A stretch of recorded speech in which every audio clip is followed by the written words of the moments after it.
Assalamualaikum warahmatullahi wabarakatuh. Bismillahirrahmanirrahim. Ashhadu an la ilaha illallah wa ashhadu anna Muhammadar Rasulullah. Allahumma salli ala sayyidina Muhammad wa ala ali sayyidina Muhammad. Rabbi israh li sadri wa yassir li amri wahlul 'uqdatam min lisani yafqahu qawli. Amin. Bismillahirrahmanirrahim. Salam hormatku, salam ta'zimku selalu buat para sahabat-sahabatku yang ada di Komal ini, yang mengikuti live di TikTok ini, baik yang ada di dalam dan yang ada di luar negeri. Semoga kita semua senantiasa selalu di dalam bimbingan, di dalam lindungan Allah Subhanahu wa ta'ala. Amin ya rabbal alamin. Sebelum kita awali kajian di subuh yang indah ini, marilah kita kembangkan di dalam nyawa, di dalam jiwa, di dalam hati, di dalam roh, dan di dalam kehidupan ini yang mana selama ini kita rampas oleh diri kita, kita agungkan kembali, kita kembalikan semua itu hanya kepada Sang Pencipta.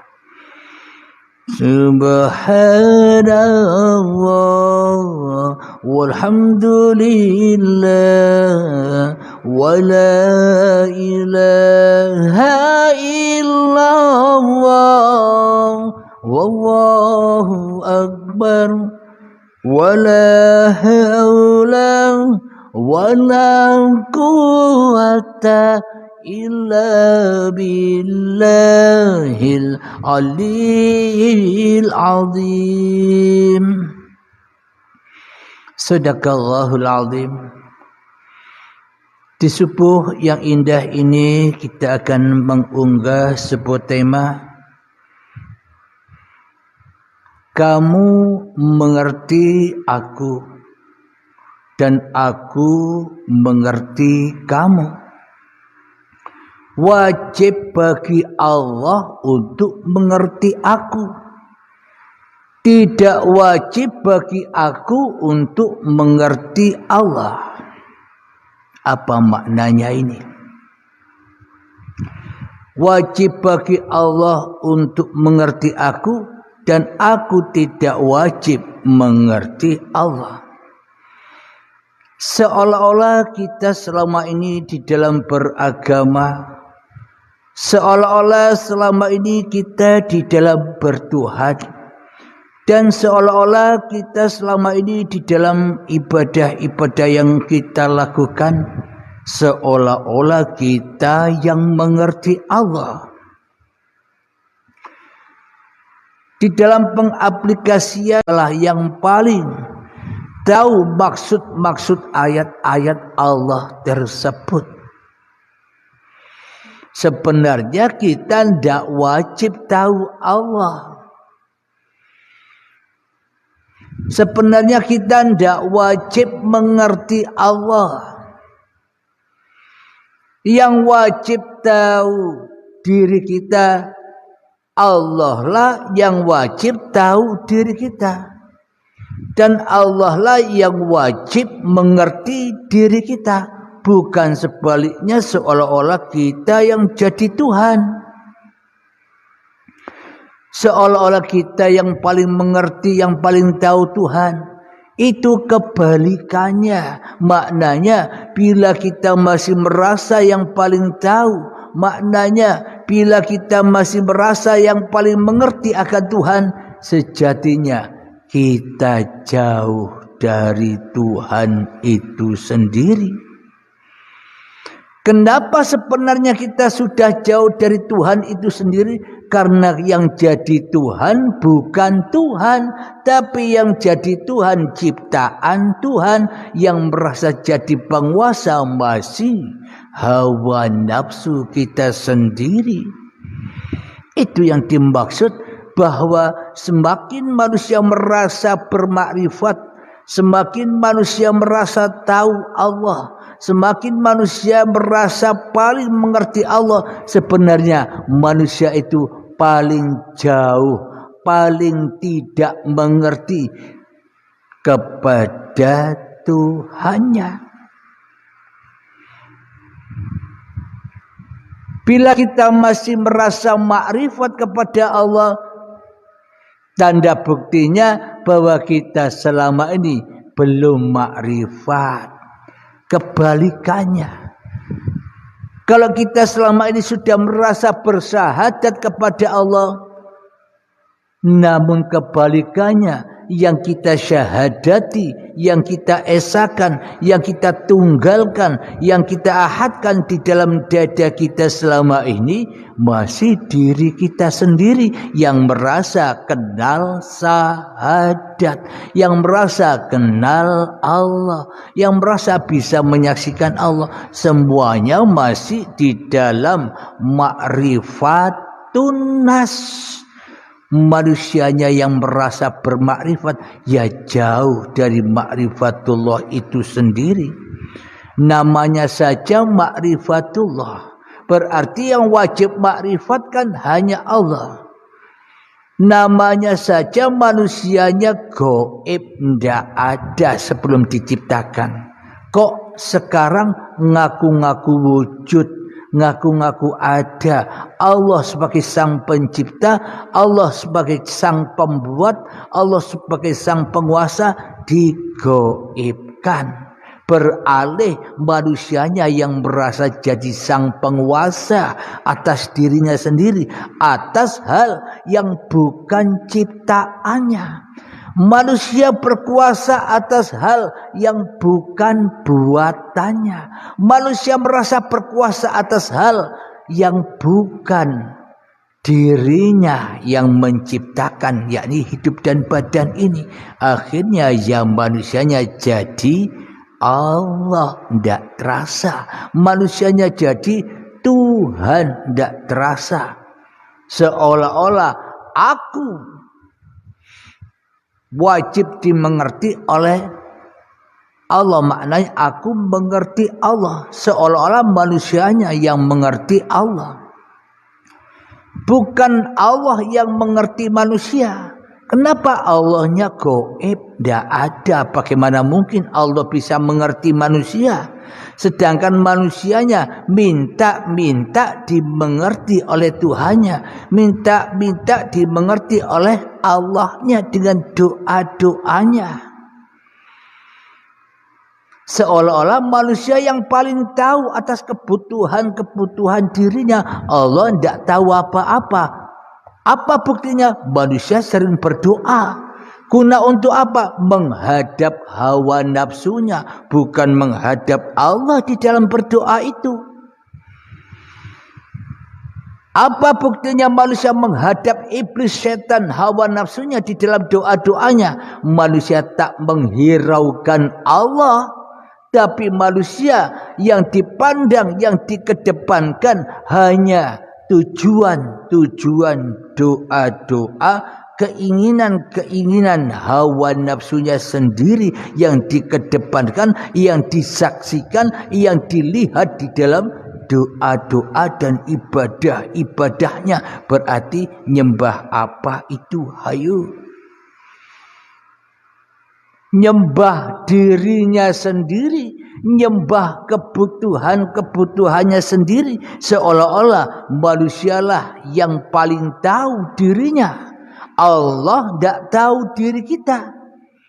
Seolah-olah kan demikian di dalam pengertian-pengertian berdoa selama ini yang tanpa kita sadari.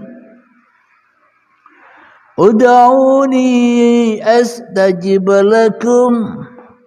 Seolah-olah doa itu memang diperintah, berdoalah kepadaku maka akan aku kabulkan.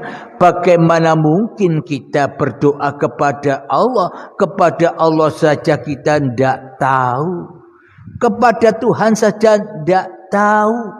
Kita selama ini berdoa hanya menghadap hawa nafsu kita sendiri. Kita selama ini berdoa hanya menyaksikan apapun yang kita inginkan, cita-cita yang kita saksikan di dalam doa-doa kita, keinginan-keinginan tergabulnya segala hajat-hajat yang kita hajatkan. Itu yang lebih kita saksikan di dalam permintaan, di dalam doa-doa yang kita panjatkan. Kita tak pernah bisa ud'uni astajib lakum, tak pernah bisa menghadap Allah. Maka dikabulkanlah doa-doa itu dengan versi hawa nafsunya. Ketika doa itu seolah-olah terkabul, di dalam hati kita bangga, wah, doaku diterima Allah. Ini buktinya aku dikabulkan hajat-hajatku. Dengan sombongnya manusia begitu di dalam hatinya, di dalam hati kita. Tapi ketika doa-doa itu tidak terkabul, menggerutu hati kita. Ya Allah, sudah bertahun-tahun aku berdoa, tapi kok tidak dikabul-kabulkan. Kenapa? Karena kita tak pernah menghadap Allah selama ini. Yang kita hadapi hanyalah keinginan-keinginan pemuas-pemuas hawa nafsu kita sendiri. Kenapa? Karena kita belum Islam, karena kita belum iman. Ya ndak bisa ud'uni astajib lakum, tak akan pernah bisa berdoa kepada Allah kecuali berdoa kepada iblis, kepada setan, kepada keinginan-keinginan hawa nafsunya sendiri, karena masih kafir di sisi Allah tuh ya, bukan di sisi KTP. Kalau di dalam KTP kita saya Islam, tapi di sisi Allah saya kafir. Kenapa? Karena yang wujud, yang hidup, yang nampak, yang jelas di dalam diriku bukan Allah, tapi diriku sendiri yang sudah merampas kerajaan Allah. Tapi diriku sendiri yang selama ini jadi pencipta-cipta apa yang ku perbuat. Loh Halim, katanya kamu ngaku makhluk. Makhluk itu kan bukan pencipta. Makhluk itu kan tak bisa menciptakan apa-apa. Kok kamu sekarang jadi sang kholik? Di dalam hatimu bangun tidur seolah-olah ciptaanku, duduk seolah-olah ciptaanku, berdiri ciptaanku, mandi ciptaanku, pakai baju dan celana dan sarung ciptaanku, sholat subuh ciptaanku, sholat duhur ciptaanku, sholat asar ciptaanku, sholat maghrib ciptaanku, sholat isya ciptaanku, tahajud ciptaanku, duha ciptaanku, berpuasa ciptaanku. Kalau tidak ada aku, semuanya tidak ada. Seolah-olah semuanya ciptaan Abdul Halim. Loh, makhluk kok ngaku jadi kholik? Inilah tanda-tanda Abdul Halim itu belum punya Tuhan. Tuhannya yo hawa nafsunya Abdul Halim sendiri. Bagaimana mungkin Allah mau menerima ibadah-ibadah Abdul Halim yang selama ini telah mensekutukan Allah? Bagaimanakah mungkin Allah akan menerima ibadah, menerima kebajikan yang najis ini, yang mana dikuasai atau dipergerakan oleh yang bukan penguasa, yakni Abdul Halimnya yang merasa beribadah. Mana mungkin diterima ibadah-ibadah yang kotor ini, yang mana ending dari kembalinya seluruh ibadah ini hanya kepada linnas. Hanya karena kekuasaan manusiaku Abdul Halim aku bisa duduk. Karena hanya kekuasaanku Abdul Halim aku bisa berdiri.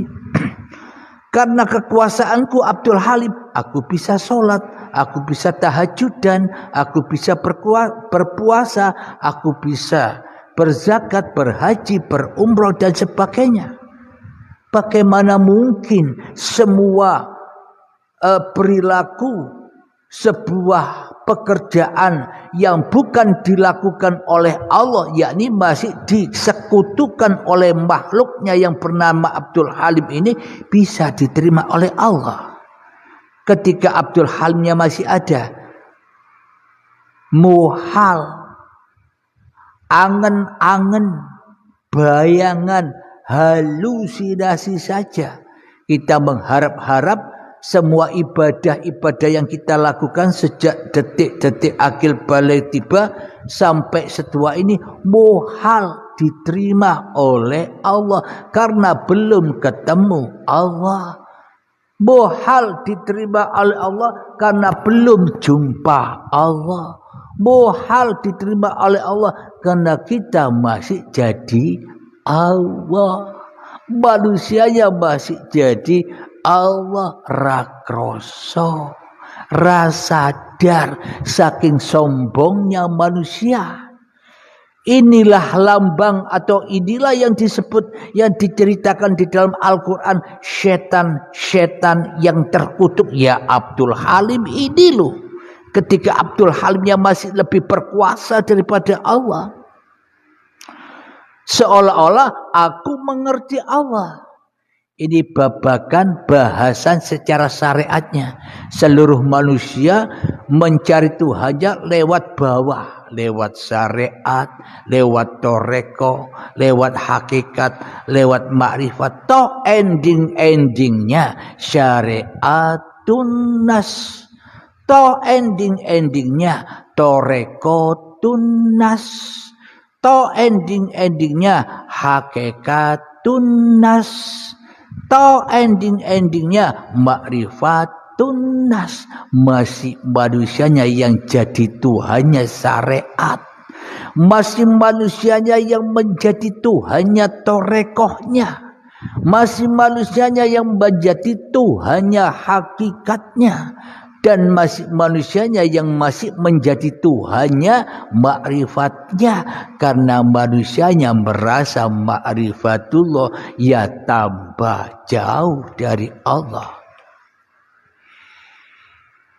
Jadi sahabat-sahabatku yang sudah mengikuti bimbingan-bimbingan baiat, jadi tujuan untuk mengikuti bimbingan baiat itu agar kita tidak makrifat lagi, agar kita sudah terputus dari syariat, terputus dari toreko, terputus dari hakikat, terputus dari makrifat. Kenapa?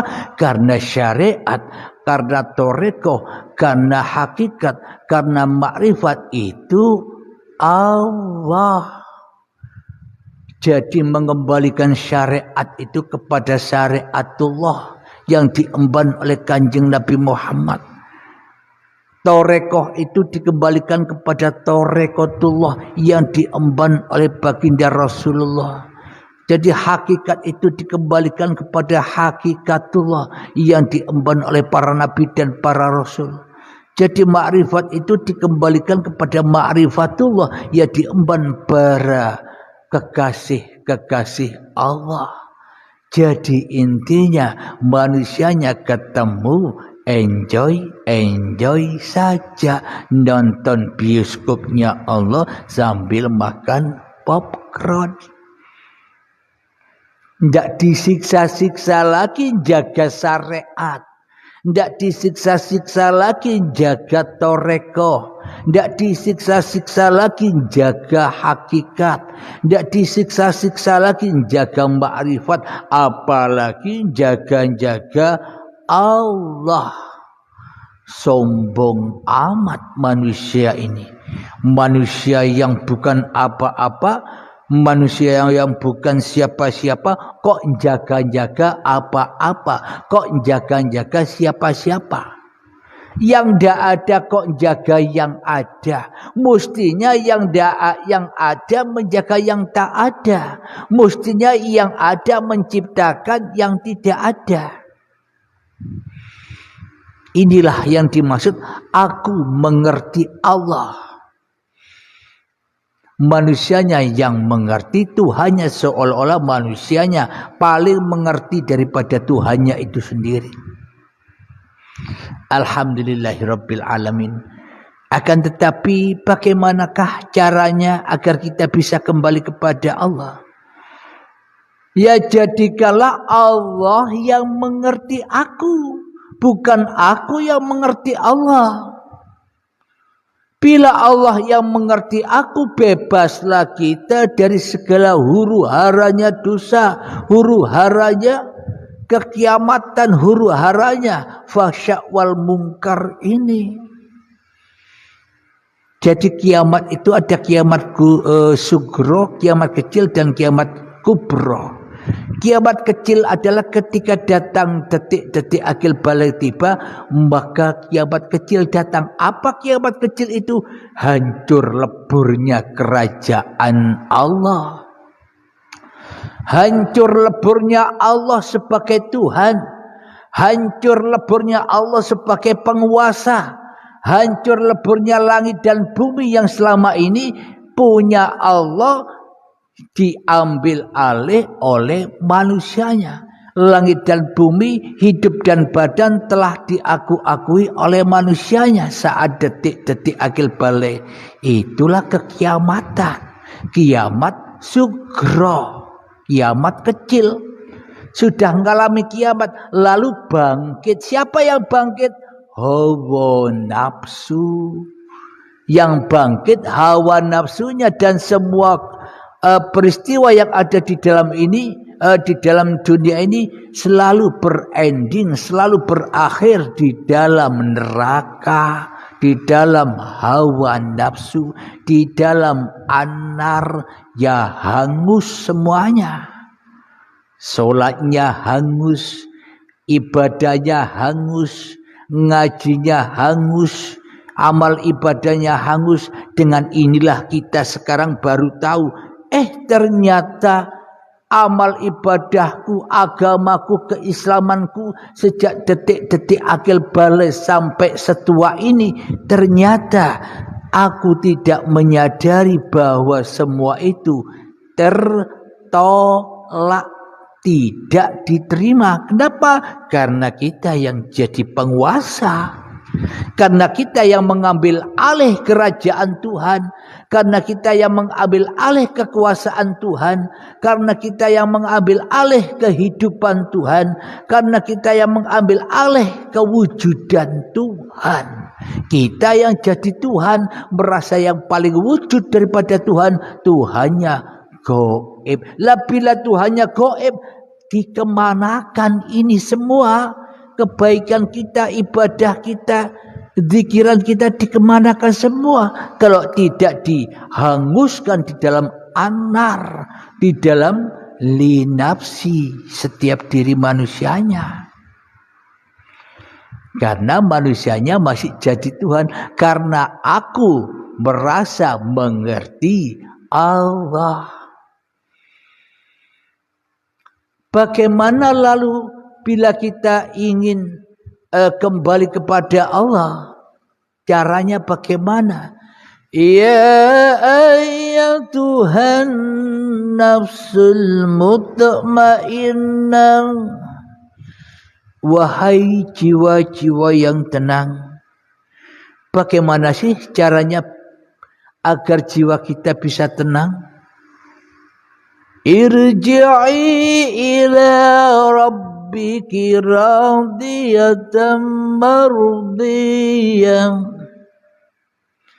Pulangkan, relakan, ridhokan, kembalikan dengan rela dan ridho, dengan penuh keridhoan bahwa hidup dan badan ini dohir, batinnya Allah.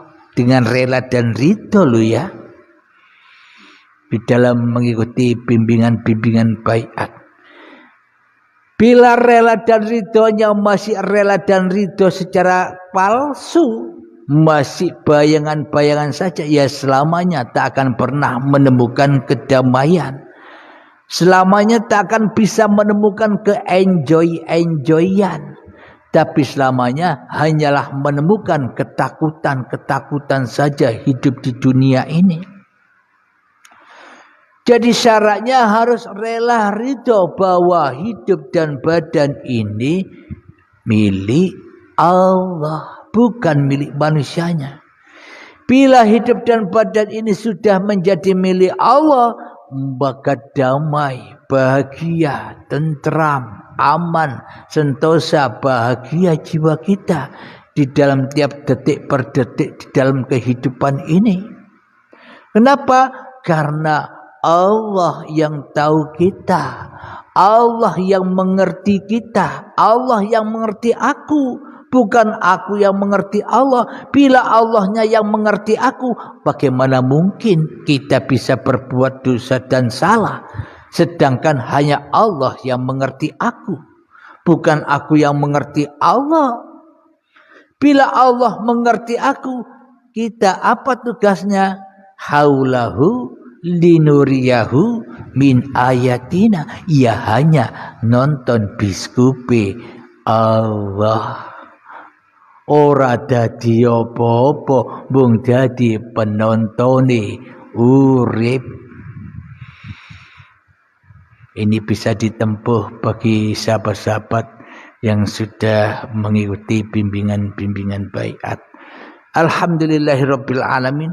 Bila sudah rela dan ridho bahwa hidup dan badan ini hanya Allah, milik Allah, maka fadkhuli fi ibadi, maka itulah yang dimaksud mengabdi, itulah yang dimaksud menyembah, itulah yang dimaksud bertuhan, itulah yang dimaksud beragama. Selain itu bukan. Agama apapun Anda, nama-nama apa saja, kalau selain seperti ini, itu bukan agama dan bukan bertuhan. Inilah yang dimaksud inna dina indallahil Islam itu. Sesungguhnya agama di sisi Allah itu ketika kau pasrahkan dirimu total jenderal kepada Tuhanmu yang menciptakan kamu. Bila diri kita saja tidak mau dipasrahkan, ya kepanasan hidup di dunia ini. Kerajaannya Allah kok diaku-akui sebagai kerajaan manusianya, ya panas semua, tersiksa. Terpotong-potong tangan dan kaki kita, terpotong-potong lidah-lidah kalam kita. Alhamdulillahirabbil alamin. Ketika sudah di dalam fadkhuli fi ibadi, itulah hamba-hambaku yang mengabdi adalah hamba-hamba yang sudah pulang kepada rahmatnya Allah. Inna lillahi wa inna ilaihi raji'un. Datang dari Allah dan pulang kepada Allah. Siapapun Anda, siapapun saudara orang tua Anda yang sudah meninggal dunia, mereka sudah bahagia di sisi Allah, bukan disiksa, bro. Yang disiksa ya manusia yang tidak bisa kembali kepada Allah. Seperti siapa? Ya seperti Abdul Halim ini, disiksa terus di dunia, tidak bisa pulang kepada Allah hatinya. Yang ada di dalam hatinya bukan Allah tapi Abdul Halim. Ya disiksa terus dengan urusan-urusan dunia. Tapi anehnya Abdul Halim selama ini seolah-olah jadi orang yang mulia, mendoa-doakan orang yang sudah mati. Seolah-olah orang yang sudah mati butuh doanya Abdul Halim ini. Inilah kesombongan Abdul Halim. Wong ahli surga didoakan oleh ahli neraka. Orang-orang yang sudah meninggal sudah berada di dalam rahmatnya Allah. Almarhum yang mendoakan masih ahli neraka, masih masih dirajai, masih dituhani oleh Abdul Halimnya di dalam dadanya, ya ora maduk, ra ketemu. Ahli neraka kok doakan ahli surga. Dirinya masih miskin, doakan orang yang kaya. Karena apa? Karena iman dan akidah kita, karena bertuhan dan beragama kita selama ini ngikuti langkah-langkah syaitan, langkah-langkah hawa nafsu. Ya ora ngerti babagan ketuhanan yang sebenar-benarnya. Karena kita sudah disesatkan oleh iblis dan setan, disesatkan oleh hawa nafsu kita sendiri, seolah agama itu beda-beda. Kalau Islam begini beragama dan bertuhannya, kalau Kristen begini cara bertuhan dan beragamanya, kalau Nasrani begini cara bertuhan dan beragamanya, kalau Hindu, Buddha, Yahudi, Majusi, Sabi'in dan sebagainya begini cara bertuhan dan ibadahnya, maka akan terpecah-pecah manusia dengan manusia yang lain secara kepahamannya. Akhirnya bentrok terus, panas terus. Jangankan beda agama, agama satu saja, agama Islam saja berpecah berbagai macam golongan. Itu saja sudah memanaskan. Inilah tanda bukti bahwa kita selama ini belum bertuhan, tak punya Tuhan. Apalagi beragama, Tuhannya tidak ada, Tuhannya gaib, ya tak bisa beragama, kecuali beragamakan hawa nafsunya sendiri selama ini. Alhamdulillahirabbil alamin. Semoga saya dan semoga kita semua senantiasa diberi kepahaman oleh Allah Subhanahu wa taala. Kita lanjutkan, fadkhuli fi ibadi. Bila kita sudah serahkan dengan rela dan ridho bahwa hidup dan badan ini Allah, milik Allah, zahir batinnya Allah, dengan ditandai ketiadaan lagi diri kita di hati kita, yang ada hanya la ilaha illallah. Itulah wadkhuli jannati, dan masuklah ke dalam surga, yaitu surganya Allah. Ketika sudah la ilaha illallah, tiada Tuhan di dalam dadamu kecuali Allah, yaitu surganya Allah, bro. Tidak usah dicari dengan amal-amal surganya Allah. Tidak usah dicari-cari dengan sholat surganya Allah. Tidak usah dicari-cari dengan sholawatan surganya Allah. Tidak usah dicari-cari dengan zikir-zikiran surganya Allah, pahalanya Allah. Syaratnya mendapatkan surganya Allah hanya satu: jangan jadi Tuhan di dalam dirimu. Biar Allah yang menjadi Tuhanmu. Maka Allah wajib mengerti aku, dan aku wajib mengerti Allah. Allah wajib mengerti aku, maknanya apa? Allah pasti wajib mengerti bahwa Abdul Halim ini hanya makhluk, tidak bisa apa-apa, bukan pencipta. Inilah yang dimaksud Allah mengerti aku. Allah wajib mengerti aku. Kenapa? Karena aku bukan Allah. Karena aku hanya makhluk. Bingung ini kalau tidak mengikuti bimbingan-bimbingan baiat, bingung di dalam memahaminya. Silahkanlah cari guru-guru yang bisa membimbing Anda di area Anda berada. Yang penting jangan belajar sendiri agar tidak tambah tersesat. Semakin kita merasa paham, ya semakin kita tersesat. Kenapa? Karena yang merasa paham masih manusianya tambah tebal, kesesatannya bila manusianya yang merasa paham. Alhamdulillahirabbil alamin. Bila Allah yang wajib mengerti aku, ya aku pasti ikut Allah. Ya pasti aku mengerti Allah. Mengerti apanya? Aku hanya diperankan Allah. Enjoy saja. Ora bingung karpe dhewe urip ndek donya iki. Bila sudah enjoy saja, Allah yang ngatur segalanya. Allah yang ngatur kebutuhan kita. Allah yang ngatur yang mencukupi kita. Akhirnya ya enjoy saja wong di dalam surga. Apa yang disusahkan di dalam surga? Surga itu di mana? Ya di dunia ini ketika manusianya bisa pulang kepada Allah, yaitulah surga yang dijaga oleh malaikat Ridwan, yang mana hatinya rela ridho bahwa aku dituhani Tuhan.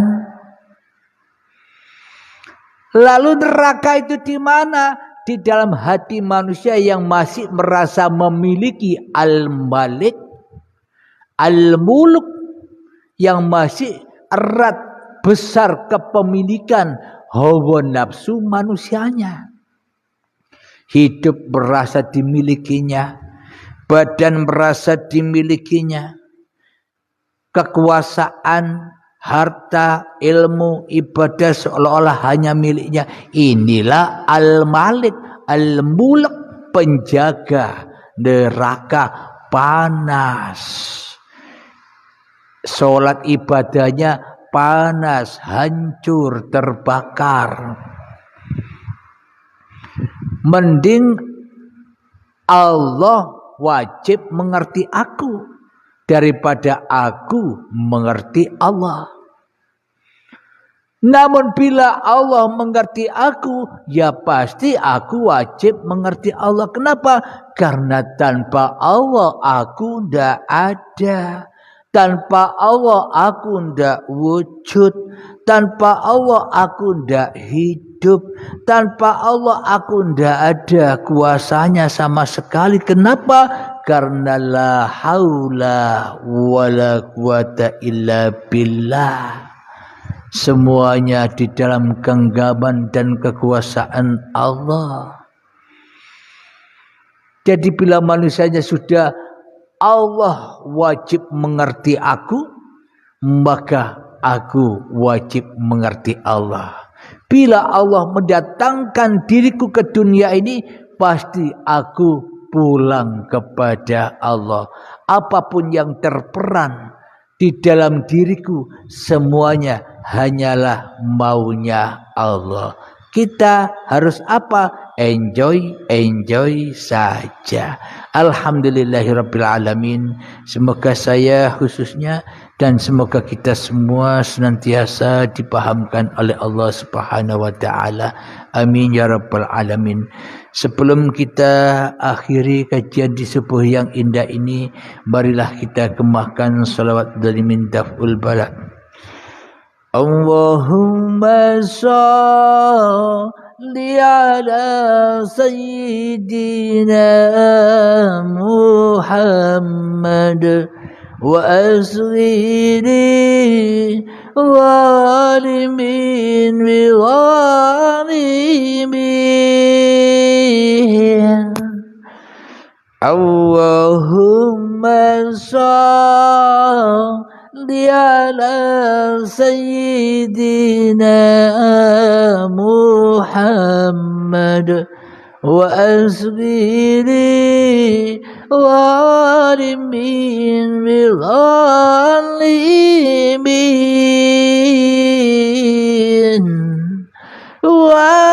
وأخرجنا من بينهم سالمين وعلى آله وصحبه أجمعين. بسم الله الرحمن الرحيم. اللهم يا قاضي الحاجات، اللهم يا مجيب الدعوات، اللهم يا رافع الدرجات، اللهم يا محل المشكلات، اللهم يا شافي الأمراض، اللهم يا كافي المهمات، اللهم يا وفي الآخرة حسنة وقنا عذاب النار. وصلى الله